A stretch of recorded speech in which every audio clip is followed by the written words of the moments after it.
네, 홀짝박자의 두도주 꿀팁 순서입니다. 와운에서 김문석 파트너 연결되어 있습니다. 안녕하세요. 네, 안녕하십니까? 네, 반갑습니다. 자, 그래도 어제 시장을 보면서 이제 좀 한숨을 놔도 될 것인가라고 약간은 좀 안도가 됐었는데 오늘 시장을 보니까 아직은 좀 긴장의 끈을 놓으면 안 되겠다라는 생각이 다시 납니다. 그래도 다행인 것은 낙폭을 그나마 좀 줄이고 있다는 것인데요. 오늘은 또 어떤 이슈, 어떤 종목에 주목을 하셨을까요? 네, 네. 자, 지금 뭐 코스피가 3,050선을 중심으로 해서 이 지루하게 지금 박스권이 지금 떨어져 있는 상태인데요. 자, 오늘은 뭐 다들 인지하고 계신 것처럼 새벽에 마감한 뉴욕 증시 급락했고요. 조금 전 개장한 이 중국 증시마저 하락 출발 후 지금 하락폭을 키워나가고 있는 이런 상황이다 보니까 오늘 우리 증시가 많이 두들겨 맞고 있습니다. 자, 외국인도 팔고 있고요. 특히 이 선물의 선물을 뺀값 베이시스가 좀 안 좋다 보니까 오늘 금융투자권과 우정사업본부를 중심으로 해서 우리 국내 기관 투자자의 매도가 무려 1조 5천억이나 출회가 되고 있는데요. 자, 일단 리스크가 터졌으니까 아무래도 외국인들 입장에서는 좀 팔 수밖에 없다라는 거 우리가 인정을 해야 될 것 같고, 특히 이렇게 또 리스크가 온데다 보니까 이 베이시스가 악화되면서 프로그램 매물이 기계적으로 대형주 중심으로 막 터진다라는 부분들, 자, 이것도 인정을 해야 되겠습니다만은, 자, 어쨌든 간에 오늘 외국인들 매도도 나오고 있고요. 국내 기관들 특히 기계적으로 코스피 대형주 쪽으로 프로그램 매물이 거의 1조 5천억 가까이 터지고 있습니다. 웬만한 대형주들 상당히 매물을 많이 받고 있는데요. 자, 그럼에도 불구하고 어쨌든 간에 지금 뭐 일본 증시나 중국 증시가 한 2%대 오늘 하락하고 있는 것과 대비해서 보면 오늘 한국 증시는 비교적 선방하고 있다라는 판단이고요. 만약에 이제 뭐 내일이 됐든 다음 주가 됐든 시장이 조금 안정세를 찾게 되면 외국인들 매도도 좀 일단락이 될 거고요. 특히 베이시스가 시장이 좀 안정이 되면 베이시스가 좀 빠르게 개선됩니다. 빠르게 개선되면 오늘과 반대로 프로그램 매수가 들어올 수도 있어요. 일단 오늘은 제가 대형주 쪽에서 이 코스피 대형주 가운데 한 두 종목을 소개를 드릴까 하는데요. 일단 기본적인 부분은 오늘 어쨌든 간에 뭐 미국 증시, 중국 증시 흔들리고 있는 부분들이 우리 증시를 끌어내리고 있는 또 기계적인 프로그램 매물 압박까지 받고 있지만 이런 프로그램 매물 압박이 좀 완화된다면 대형주들이 반등에 나설 수 있다라는 부분과 조금 호전되는 모습이 나오면 반대로 프로그램 매수 들어오면서 오늘 빠졌던 그 이상으로 강하게 치고 올라갈 수 있다는 부분을 가만히 볼 때 오늘은 낙폭과대 또는 뭐 대형주들 쪽에 좀 관심을 가질 필요성이 있지 않나라는 생각을 가져봅니다. 자, 오늘 관련해서 기아차와 셀트리온 얘기를 좀 할까 하는데요. 자, 먼저 기아차부터 얘기를 드립니다.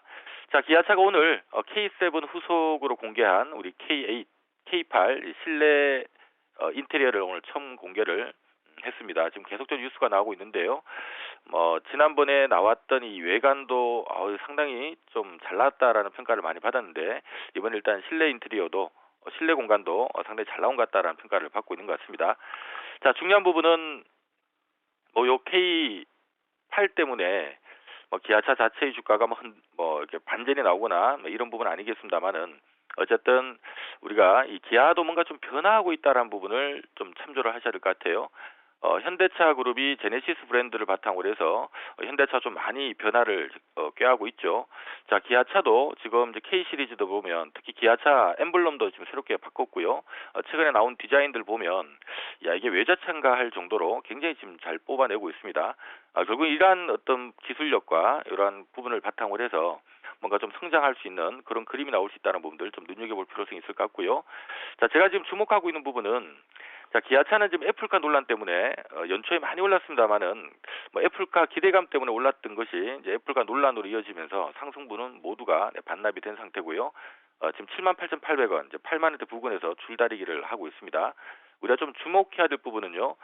최근에 현대차, 기아차에 대해서는 이 전기차나 수소차, 이 자율주행 분야에 대해서 좀 재평가가 필요하지 않나라는 얘기가 많이 나오는데요.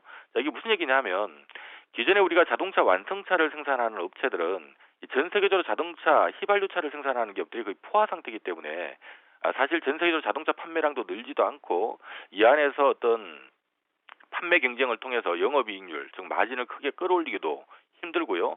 어제 주변에 워낙 또 경쟁자가 많은 상태다 보니까 이 완성차 업체들에 대해서는 좀 할인 거래를 시키는 어찌 본다면 이쪽 산업은 거의 사양 산업이다. 성숙 단계 떨어진 산업이다. 자, 이렇게 평가를 했었는데 자, 지금 이제 전 세계적으로 전기차가 본격화가 되고 있습니다.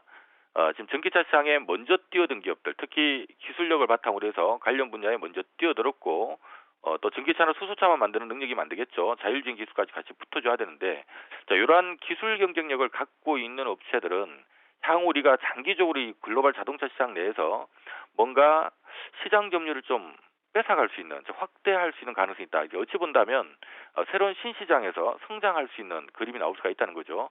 자, 이것 때문에 우리가 지금 현대차와 기아차에 대해서는 그동안에는 좀 성숙 산업이기 때문에 좀 할인 거래를 하자라는 분위기였는데, 자, 최근 시장 분위기는요. 지금 전기차 시장 내에서 현대차 그룹이 비교적 좀 잘할 것 같다라는 평가가 좀 붙고 있고요. 자, 이렇게 된다면 글로벌 전기차 시장, 수소차 시장 내에서 이러한 자율주행 기술을 바탕으로 해서 좀 성장할 수 있는 그림이 나오지 않을까. 자, 이런 기대감을 받고 있는 상태이기 때문에 적어도 할인 거래를 할 필요까지는 없지 않느냐. 우리가 뭐 2차 전지나 뭐 바이오나 뭐 이 플랫폼 사업자들처럼 뭐 비싸게 뭐 20배, 30배, 40배 할증은 못 줄지언정 한 10배 정도는 투자라는 분위기거든요. 자, 이런 맥락에서 우리가 기아차를 좀 눈여겨봐야 될 부분이 기아차가 작년 순이익이 1조 5천억이었는데요. 지금 추정 실적 기준으로 해서 올해가 한 3조 8천억, 내년이 한 4조 4천억. 자, 영업이익이 아니라 순이익입니다. 단기 순이익 기준으로 결국 뭐 올해 내년은 연 한 4조가 나온다라는 얘기가 되는데, 자, 한 4조 정도 나오면 그래도 10배인 한 40조는 해야 되는 거 아니냐 하는 게 지금 업계 평가거든요. 지금 기아차의 현재가 지금 현재 시가총액이 32조 원입니다. 한 40조 정도면 그래도 뭐 한 30% 정도의 상승률이 있는 자리이기 때문에 지금 가격권대에서는 추세적으로 엎어질 가능성보다는 좀 하방을 잡고 있다가 결국은 다시 한번 또 위쪽으로 방향을 좀 턴할 가능성이 있지 않느냐. 자, 그런 맥락에서 우리가 기아차는 시장에 위기가 좀 많고 이 기계적으로 프로그램 매물이 막 쏟아질 때 이럴 때는 좀 저가 분할 매수 기회로 보는 게 좋지 않겠느냐라는 말씀 드리겠고요. 자, 두 번째는 셀트리온 얘기를 좀 할까 하는데요. 자, 레키로나주가 유럽 진출 초읽기 들어갔다 하고 어제부터 뭐 기사가 많이 나오고 있습니다. 자, 국산 1호 코로나19 항체 치료제 바로 레키로나주. 자, 관련해서 지금 제가 3월 2일 날 유럽 EMA 유럽 의약청 쪽에 이제 검토 절차가 착수됐다라는 보도 자료가 있었죠. 자, 이 얘기는 이제 가까운 시간 안에 유럽 내에서 조건부 승인 받을 가능성이 있다라는 얘기가 되고요. 즉 안전성을 입증받게 되면 조건부 허가를 획득하고 바로 유럽 시판 들어갈 수 있다라는 얘기가 되는 거니까, 자, 이런 것들이 지금 셀트리온에 단기적으로 좀 기대감을 줄 수 있는 이런 요인이고요. 사실 이제 밸류 측면에서도 지금 현재 가격은 그렇게 부담은 없어요. 셀트리온 실적을 잠깐 보면 지난해 단기 순이익 기준으로 한 5,100억 정도 이익을 냈었는데요. 올해 예상치가 7,700억, 내년에 한 9천억 정도 지금 잡혀 있는데요. 요 실적에는 사실은 지금 현재 코로나19 치료제 관련된 부분은 별로 붙어 있지 않습니다.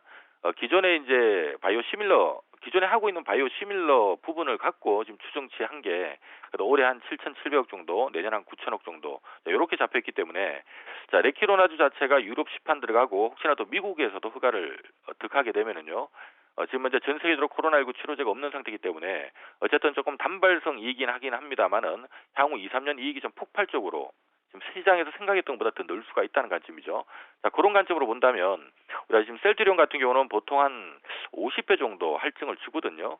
그래서 내년도의 추정 실적이 한 9천억인데요. 이 9천억 대비 한 50배 정도 수준, 한 45조 정도는 지금 시장에서 평가를 하고 있는 상태이기 때문에 지금 현재 시가총액이 오늘자 기준 41조 원 정도 됩니다.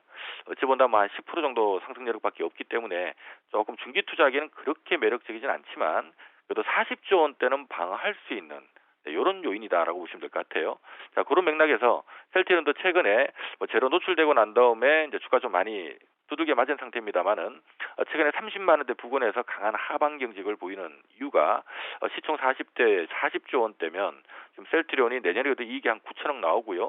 레키로나주 해외 시판 잘 되면 이익이 또 기대 이상으로 나올 수 있는데 이건 좀 싼 거 아니냐라고 지금 분위기 형성돼 있기 때문에 30만 원대 이하에서 강한 하방 경직을 좀 잡고 있다 생각하시고 30만 초반에서는 조금 분할 매수로 밀리면 좀 더 산다라는 분할 매수로 접근하신다면 단기간 수익도 좀 괜찮게 성공하지 않을까라는 생각이 듭니다.